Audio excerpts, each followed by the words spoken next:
Привет друзьям и всем, кто смотрит мои видео. Кусочек вкусного сала с хлебушком или картошкой в мундире. Это вкусная, настоящая еда. Сегодня видео, как вкусно приготовить сало. И самый простой и проверенный способ засолки сала сухим способом, без пряностей и с пряностями и чесноком. Поделюсь, как я рассчитываю количество соли, чтобы оно было в меру соленым. И другой вариант – это сало в луковой шелухе. В меру соленое, имеет вот такой красивый копченый вид, очень вкусное получается. Самые простые и проверенные способы засолки сала. Хотя с первых минут хочу акцентировать внимание на том, что конечный результат напрямую зависит от качества самого сала, который вы выбрали. Вот тут у меня ровно килограмм сала, оно такое тонкое, кожица тоненькая и мясные прослойки. Из расчета на килограмм сала я беру 2 столовые ложки соли, без горки. Просаливаю все бока, все краи со стороны кожицы. Есть такое утверждение, что сало лишней соли не возьмет, но это неверное утверждение, так как сало тоже может быть очень даже соленым, а лишняя соль нам не нужна. Просолила со всех сторон, накрываю пищевой пленкой и отправлю в холодильник на 3 дня, чтобы оно просаливалось. Обязательно соль каменная, обычная, не йодированная и не мелкая. Далее сало с пряностями. Тоже у меня ровно килограмм сала, тоненькая кожица, мясные прослойки, самое такое настоящее вкусное ароматное сало от домашней свиньи. Из расчета на килограмм сала 4 листиков лавровых, головка чеснока очистила и 2 столовые ложки соли. Точно так же каменная, соль обычная. Еще нужен черный перец и кориандр. Лавровый лист просто рву на мелкие кусочки, в ступку добавляю чайную ложку, 2 чайные ложки перца горошком и стараюсь измельчить его в такую крупную крошку.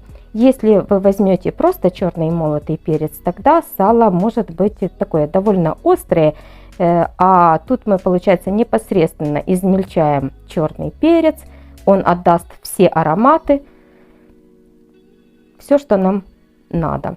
Далее в ступку 3 чайных ложки кориандра с зернышками. Точно так же измельчаю в крупную крошку. Все. Кориандр измельчила.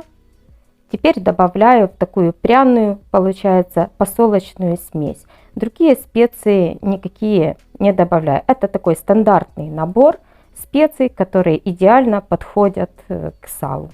Чеснок раздавливаю плоской стороной ножа и измельчаю мелко, потом еще дополнительно ножом.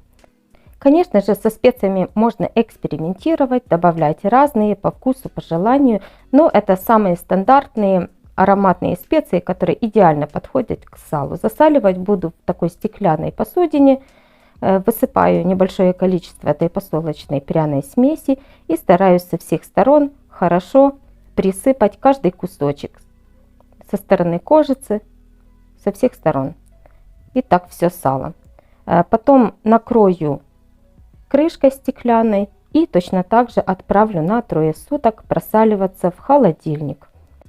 За эти 3 суток я стараюсь хотя бы раз в сутки переворачивать все куски для того, чтобы это сало равномерно просаливалось. И одно, и другое. Накрываю снова пищевой пленкой, крышкой и в холодильник. Прошли 3 суток. Теперь сало уже готово. Его можно упаковать в пищевую пленку или же просто в полиэтиленовый кулек, чтобы удобно было хранить его в камере морозильной. А сало со специями можно упаковывать вместе с специями или же соскоблить ножом и отправить в морозилку. Далее рецепт сала в луковой шелухе. Тут у меня ровно килограмм сала. Тоже такое оно тонкое довольно. Лавровый лист, черный перец горошком и луковая шелуха. Где-то 2 таких больших горсти. Я ее хорошо промыла под проточной водой. Несколько раз слив воду, потому что, как правило, она грязная. Сало от домашней свиньи, тонкая кожица у него. небольшая мясная прослойка. Такое ароматное домашнее сало. Разрезаю сразу на удобные для себя кусочки, так чтобы оно хорошо проготовилось.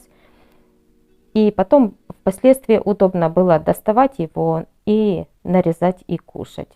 Вот видите, какая кожица мягкая. Получается у меня таких 4 куска, которые хорошо промаринуются и проготовятся. Далее в кастрюлю, в которой я буду готовить, на дно укладываю луковую шелуху промытую, где-то 7, 8, 9 лавровых листьев, если меньше не будет чувствоваться, и полная столовая ложка с горкой черного перца горошком. Сюда же 3 столовых ложки с горкой соли. Соль тоже обычная, каменная, не йодированная и не мелкая. Заливаю литром воды, вода питьевая, обычная питьевая вода. И укладываю куски сала на дно кастрюли. Кастрюлю старалась выбирать такую довольно широкую, чтобы удобно было укладывать вот эти такие кусочки сала. Если вы порежете на меньшие кусочки, можно брать кастрюлю меньшего диаметра. Сверху укладываю остатки луковой шелухи. Стараюсь, чтобы каждый кусочек был покрыт этим маринадом. Накрою крышкой и отправляю на огонь. Варить долго его не надо. С момента закипания 5 минут. Да, кому интересно, луковую шелуху, когда чистим лук, очень удобно собирать такие сетки от овощей. Сало закипело, придавливаю немножко ложкой и с момента закипания засекаю ровно 5 минут. Если вы в качестве своего сала не уверены или на нем такая твердая кожица, тогда варим не 5 минут, а 10-15 минут проварить, и оно тоже будет очень мягкое и вкусное. Огонь самый минимальный. По истечении 5 минут накрываю снова крышкой и оставляю его на сутки в этом маринаде. Прошли сутки. Вот я вымакиваю бумажным полотенцем, чтобы избавиться от лишней влаги. Упаковываю в фольгу или в пищевую пленку и отправляю в морозильную камеру. Такое сало, когда постоит 5-10 минут в комнатной температуре, оно оттает и очень хорошо нарезается. Очень вкусные, в меру соленые. Достаем кусочек из морозилки в любое время и наслаждаемся.